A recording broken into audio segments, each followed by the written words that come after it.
நம்ம அதிகமா யார்கிட்ட ஏமாந்து போவோம் தெரியுமா? தெரியாதவங்க கிட்டே இல்லை, தெரிஞ்சவங்க கிட்ட தான் ஏமாந்து போவோம். ஏன்னா நல்லா தெரிஞ்சவங்க தான் தேன் உழுக பேசுவாங்க. அவங்க பேசி பேசியே ஒரு ட்விஸ்டோட ஒரு ஆப்பு வைப்பாங்க. அதுல கம்ப்ளீட்டா ஏமாந்து போய் நொந்து நூடுல்ஸ் ஆயிடுவோம். அந்த டைம் ஏமாந்து போகும்போது மரண கடுப்பாகும். என்னடா இவ்வளோ தெரிஞ்சவன் இப்படி நம்மளை ஏமாத்தலாமா அப்படின்னு தோணும்.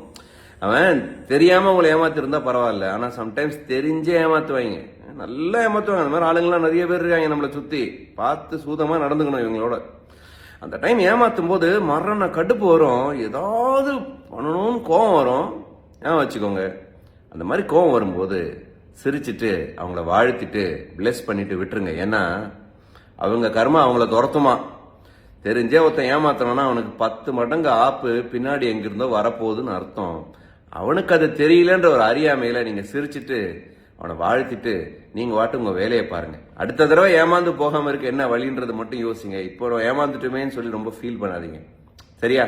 அது மாதிரி எக்ஸ்பீரியன்ஸ் இருக்கா? இருந்தா கமெண்ட் பண்ணுங்க. தேங்க்யூ.